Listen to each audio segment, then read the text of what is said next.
Tummy trouble. Look, we all deal with it from time to time. A little diarrhea, a little constipation. It happens to everyone. But people with IBS deal with it on the regular, weekly, daily for some people.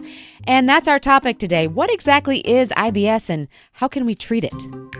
I'm Sarah King, and I have a lot of questions. Hormone replacement therapy. Will that increase your desire to want to have sex? You gotta get that protein. Get that protein. Ladies, you need the protein. Do you think it's been exaggerated? If I have sex the night before my pap smear, can it mess up my results? In this show, I get to ask WakeMed doctors any question I want, and bless their hearts, they have all the answers. Sarah Has Questions is a production of Mix 101.5 and Capital Broadcasting Company, and it's presented by WakeMed.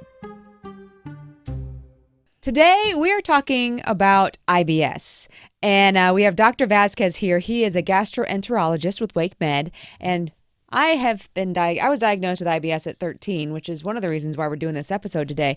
But also, I feel like every other person I meet says they have IBS.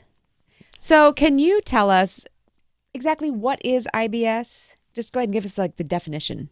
Yeah, so it's actually not an easy definition to make because it is a complex disease. So essentially it is a chronic condition where patients, I think it has two main components. I would say the main component is one is abdominal pain that is chronic in nature, meaning that it happens for multiple weeks and a long time. And two, it's also associated with changing your bowel habits, whether it's having loose stools or diarrhea or constipation. Those linked together in a certain pattern are consistent with irritable bowel syndrome. And how does it differ from Crohn's or ulcerative? This is an easy one for me to say. Ulcerative colitis. Did I get it right? Very well. You did. Okay. Very well. I felt wrong. So I would say that symptomatically, there could be a couple of differences, but I would say that there's a lot of overlap with the symptoms that present with both, which is what we look for when we see patients in our clinic. We're trying to decipher which patients do have irritable bowel syndrome, which is a benign chronic condition that obviously has a lot of symptoms, but is usually benign, compared to these other conditions that are a little bit more complex that have malabsorption disease and inflammation in the colon. So similars can be very similar, diarrhea, abdominal pain, and some of the features of inflammatory bowel disease can present with bloody stools as well. But the main difference between these two conditions essentially is that there is an increased inflammatory state of your body in inflammatory bowel disease, while in irritable bowel syndrome, that's not as prominent, meaning that there could be changes with ulcerations in the GI tissue, which can present with bloody stools and things of that nature. And that's the word I can't pronounce, colitis. Both. I would say inflammatory bowel disease, which is a spectrum of disease, and there's two main ones. Ulcerative colitis is one, and Crohn's disease is the other. I see. And so they're kind of sister conditions that kind of they're in the same family. They can family. stay in their line, but they can sometimes step the line on one or the other. Exactly. Yeah, I know that whenever I was getting diagnosed, they often ask me if I see fever whenever I have a bout. And does that tell you that it's not IBS? It does not tell me that it is not IBS, but I think what we're trying to look for with those types of questions is trying to look for red flags. What are high-risk features that make you think, hey, there might be something else apart from IBS? Should we go looking for more or for another condition that needs another different type of treatment? Gotcha. And why are you calling it a syndrome and not a disease? Well, it is a syndrome because it essentially, there's not a specific thing that gives the diagnosis. It's a conglomerate of symptoms and findings, right? So it is a what we call a diagnosis of exclusion, meaning that we need to look for other sources of a disease. I see. For example, inflammatory bowel conditions, and make sure that that's not present in causing symptoms. And when all this syndromes, all these different symptoms come together, that's what we have to form the disease and diagnose it correctly. Okay. And how do you go about ruling out those types of things? What procedures do you have to go through? Yeah, well, that's very important, right? So I don't think everybody needs a procedure necessarily, but that's why we look for, certain red flags. And if there are definitely red flags, for example, blood in the stool would be a big one, weight loss, really severe disease, a lot of diarrhea, when symptoms are pretty complex and not controlled with your typical medications for irritable bowel syndrome. That raises a flag. And so there are blood works and stool studies that we can use, which are non-invasive methods to assess for things like malabsorption. We can check for signs of inflammation in the body and in the stool to see if there's something that leads us to believe that there is another diagnosis. Gotcha. What about colonoscopies? Good. So colonoscopies, what I would say with irritable bowel syndrome is, like I mentioned, there isn't the disease is a diagnosis of exclusion, which means that most of the studies, when we do them, they come back normal. I see. And so when we do a colonoscopy or an endoscopy for patients with irritable bowel syndrome, what we get is a normal colonoscopy, which means that we don't do any findings, which is helpful. Which is what we want, you know. It's exactly what we want. People get a little bit worried because, we didn't find anything. Well, finding something is not always the best Exactly. You be grateful. 100%. Yeah. And so that's why colonoscopies are not always helpful, because it doesn't help you get the diagnosis. Now, they're very helpful when there's red flags to make sure that we're not missing another type of condition that we need to treat. That makes sense. So does making IBS make you more susceptible to cancer or developing these inflammatory conditions like colitis? I'm just going to call it colitis because that first word is tricky. Or Crohn's. So just to clarify that, these just terms that's hard to pronounce. I don't know why medicine has difficult terms to pronounce. But colitis means just inflammation of the colon. So any disease that causes inflammation of the colon is called colitis. And it could be from infection, your normal gastroenteritis, to conditions that are autoimmune, like inflammatory bowel disease. Gotcha. But the answer to your question is no, right? So irritable bowel syndrome is a completely benign condition. It does not raise your risk for colon cancer or for any malabsorptive disease technically either. Okay. It's just based on symptoms. And so obviously diet does play a big role in these types of patients, but as long as we're eating a healthy and balanced diet, there shouldn't be any lingering issues. I see. So you mentioned malabsorption. First of all, how can you tell if you are experiencing malabsorption? And secondly, you're saying what you just answered, if I'm hearing you correctly, IBS does not cause malabsorption. Correct. Okay. It does not. And what is malabsorption, just to go to the beginning? 100%. So malabsorption just means that your body is not capable of acquiring the normal nutrients that we need to live our daily lives. And so that's when we see patients with IBS, we do a basic set of blood work and lab work to see if there's any abnormalities, things like low blood counts, for example, or abnormalities in your white count, or changes in your electrolytes, or changes in your renal function, and things like that. We also check the thyroid to make sure that the thyroid is working properly. Gotcha. So we try to find these different things, and then based on those initial lab findings and the patient's situation, that's when we dig to see if there's any malabsorptive disease happening. And once we find different clues, then that's when we go digging further. I see. So there's no symptoms that you're going to find as a person before you go to the doctor? Not necessarily, no, because they would present similarly with diarrhea and abdominal pain and things of that nature, which are very typical for what we see with IBS. Okay. Well, I'll tell you from my experience with IBS, I had stress was a big factor with IBS, huge factor. And it seems to have gotten a little better as I've gotten older. Can you speak to stress and IBS? Yeah, so... And does it get, because there's IBS-D, the diarrhea, and IBS-C, the constipation. Will it affect them both, or does it do one more than the other? I know it's a lot of questions at once. Yes. And apologies. I would say that there's a third option too, right? So there is irritable bowel syndrome diarrhea, there's irritable bowel syndrome constipation, and there's irritable bowel syndrome mixed, which means that there is a combination of both. Oh, those people are special. Right. I'm sure they're happy to have both. Yes. They do have more swinging of their symptoms, and it's a little bit harder to control, but not that it's not definitely manageable by any means.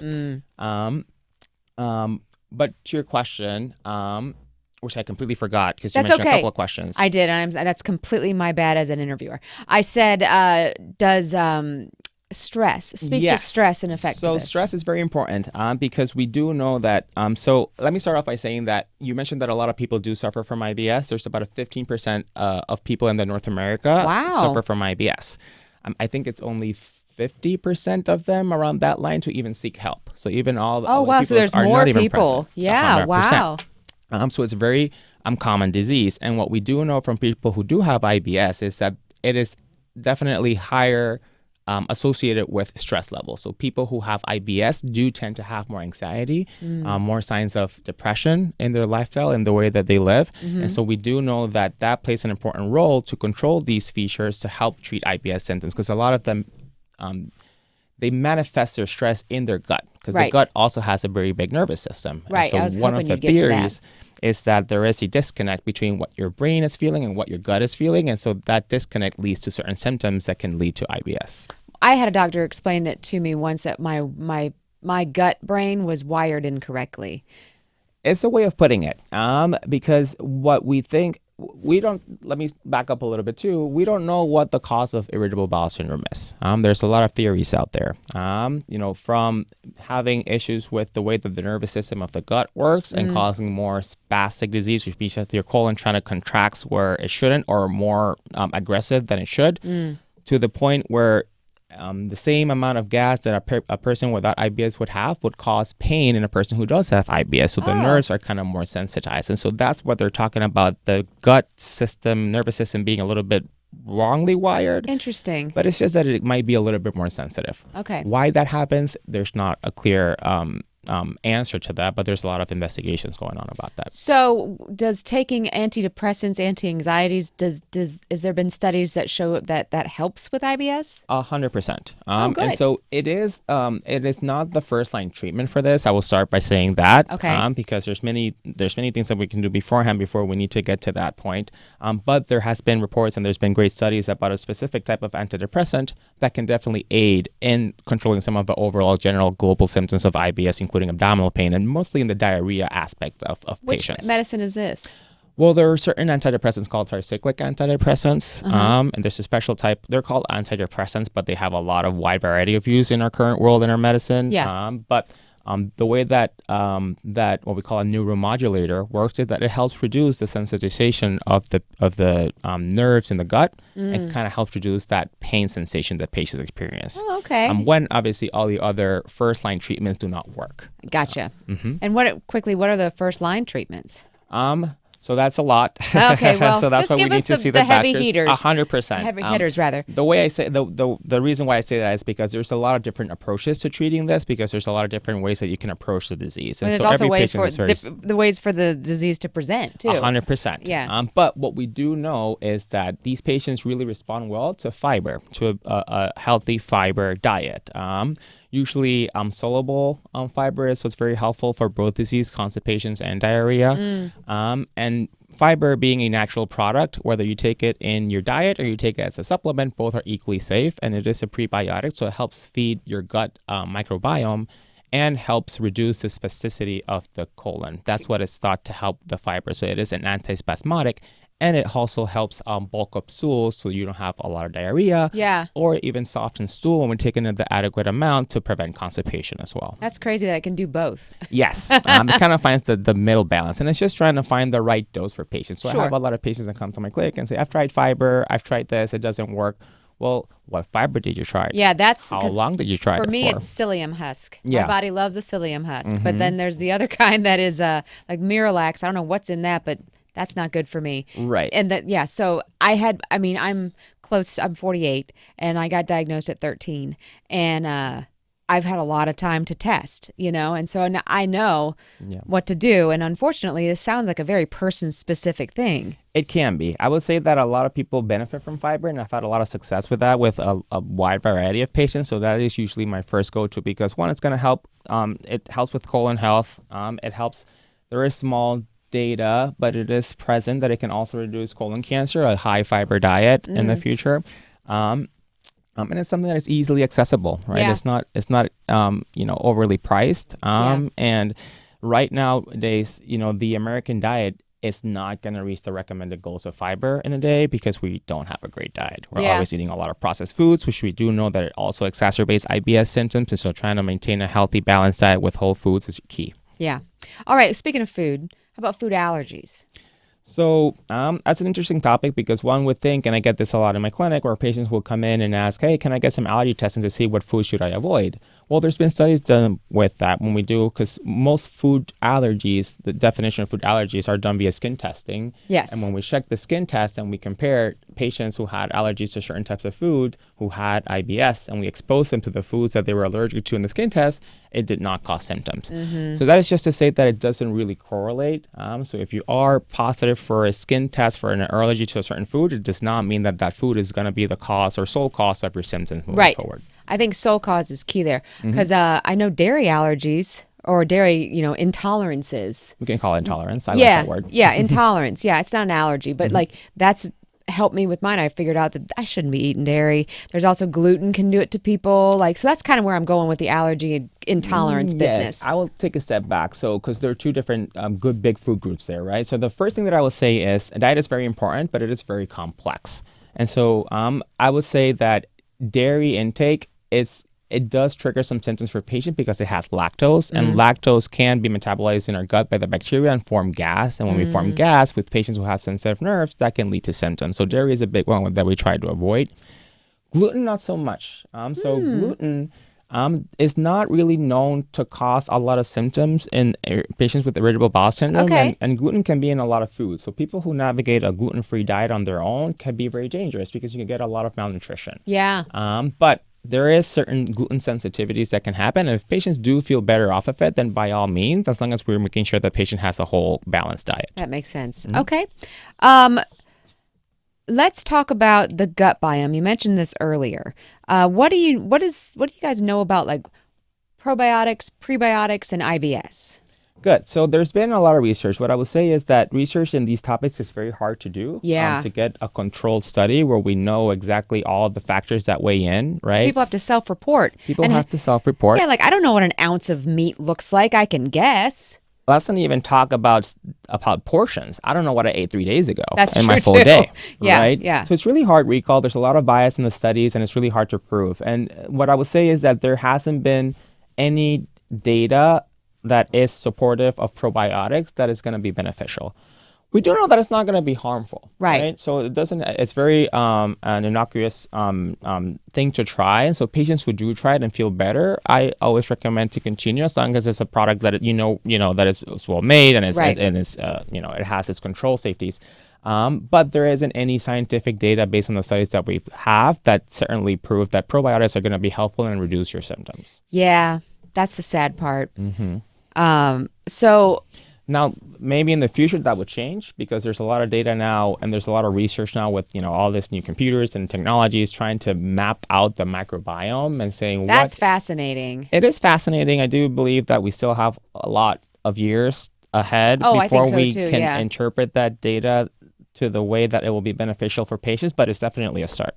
Yeah, because I've heard and read, because I've read a lot about this, that it's a specific. We all have our specific recipe of bacteria in our guts, Right? And so people who have issues like I do, or anyone with IBS, there could be one bad actor in there, Yeah. Or where this gets complex is that there can be one bad actor, or there could be two bad actors, or there could be a combination of two that are, in a certain amount compared to others, right? So it's a mix of all endless. these proportions that Yeah. there's just too much information, and who has to say that this is the right one and not the right one? Exactly. Yeah. So let's talk about the FODMAP diet, because I know. So basically, let's say you have IBS, Yes. and you've got fiber. Yes. And there's things I know, like Imodium is something you can take. Yes. Some doctors don't really like Imodium. And then there's also diet. So what I'm getting at is like talk about what actions can be taken once you're diagnosed. Yeah, 100%. So I think that anytime we can treat a patient without medications, it's ideal. So if we can get by with the least amount of medications or treatments that have less side effects, then we should go with that. And that is usually my approach. Imodium is a drug that can be definitely used for patients with diarrhea when we can't control it by other means. And it's technically safe, but I see that some people might have some issues with prescribing it, and that's a personal thing. But it is recommended to use in patients with irritable bowel syndrome with diarrhea. Okay. And I again forgot the question. That's okay. It's my fault. I did 2 and 1 again. I'm falling asleep at the wheel here.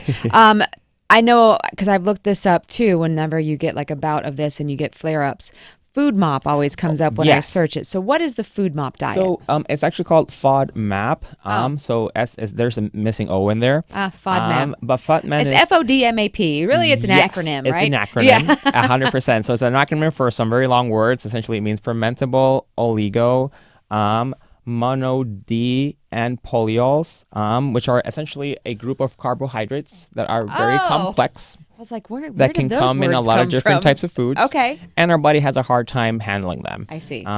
either metabolize them, or when we metabolize them, they tend to form a lot of gas. And essentially what we're trying to prevent is gas formation in patients, because we do know that that is one of the aspects that can lead to pain in patients. It can lead to more contractions, spasms, which is one of the symptoms of abdominal pain, and the gas, which also tends to have. So what is a FODMAP? Say it again. FODMAP. FODMAP. Diet. I try to get fancy with the map part. What are some of the rules you have to follow? Yes. So the rules that you have to follow is scheduling an appointment with your gastrointestinal doctor. That will be step number one. Okay. Because it is a very complex diet, and there is a lot of foods in there. I bet. So not even a lot of the GI physicians know the whole map, because there's just so much food in there. So it's usually, while the guidelines don't necessarily say that you need to have a nutritionist for these patients, because there's so many patients in this scenario, when patients don't improve, then referral to a nutritionist is key to make sure that we can kind of identify food groups that you're eating that are high in FODMAPs that could be leading to your symptoms, and seeing how we can transition those foods to non-FODMAP foods that have the same nutrients, so you don't get malnourished. So that is a big deal with the FODMAP diet. Got it. Now, there's certain general measures that I always talk to all my patients. And so the one thing that I tell them is dairy is a big one, because dairy intolerance and lactose intolerance are very common and can cause a lot of the same symptoms. And with just either removing the unfitting agent, or even taking the enzyme that comes over to use before you eat any dairy products, can lead to a lot of benefits and treatment of the symptoms. So dairy is a big culprit. Two that I also talk about a lot and people don't like it, it's garlic and onions. Oh, the alliums. So these groups, and the other one would be the cruciform vegetables like cabbages, broccoli, cauliflower, cabbage, and Brussels sprouts are big ones. So those are the main things that I start off with patients to see if that will start reducing the symptoms. And then when that's not cutting it, then I usually refer them over to the nutritionist so we can have more comprehensive discussion. Yeah, that sounds smart. All right, so I have two more questions. What should someone look for in a doctor or specialist if they feel their IBS isn't being taken seriously? Oh, that's an interesting question, and a very difficult question to answer, I would say. I mean, I think like I mentioned before, it is up to the physician as well to contribute to the care, because we do know that, like we mentioned, a lot of anxiety and stress can come into play with these conditions, and establishing a good relationship with your physician is key to understand when things are, how to identify things that are red flags, and how to identify things that could improve your symptoms. I think education is key. I think there's no easy way to treat IBS. I feel like a lot of people want to get a short, quick answer with a pill. Great. Yeah. And that does not exist. I know. And the treatment for it is a lot of lifestyle modifications. Yeah. So I understand that could be very frustrating, especially when the doctor is not taking you seriously. Get a new doctor is what I say. I think that is 100% up to the patients and their rights to do that as well if they don't feel comfortable. Yeah, your doctor should you should feel like you're going to get better on the way to the doctor, not like I'm getting ready to have a fight. Yeah. All right, so if someone thinks they have IBS or just got diagnosed with IBS, what's your best advice to them? My best advice to them is to start making lifestyle changes. Number one, I would say stop eating processed foods.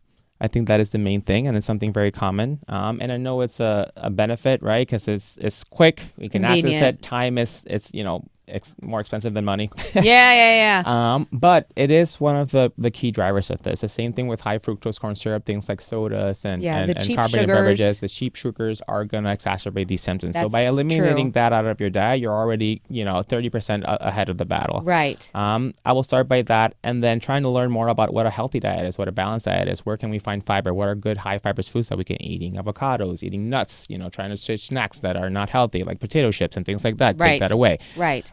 So I think a lot falls in the patients that they want to get better, because it's not easy lifestyle change to make, but obviously the physician is there to guide them on what is the best way or route to take to get to where we need to get to. Yeah, I mean, in the end of the day, it's your body. You need to you listen to your body and try to figure out what it wants.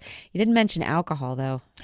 True. Well, I guess I didn't mention alcohol, but it's also a component. Alcohol is not gonna make or break IBS necessarily, but it's definitely not gonna help. And there's no amount of alcohol that I can recommend in any means that is going to provide benefit for any conditions. So that's why we always discuss about moderation and avoidance if possible. Yeah. All right. Well, I mean, I have a ton more questions, but I can't get them all in if we don't have 6 hours. So we may have you back so I can pepper you with some more questions. But I do appreciate the time and your openness. I appreciate it. You're very welcome. We all know people who have IBS. I'm one of them.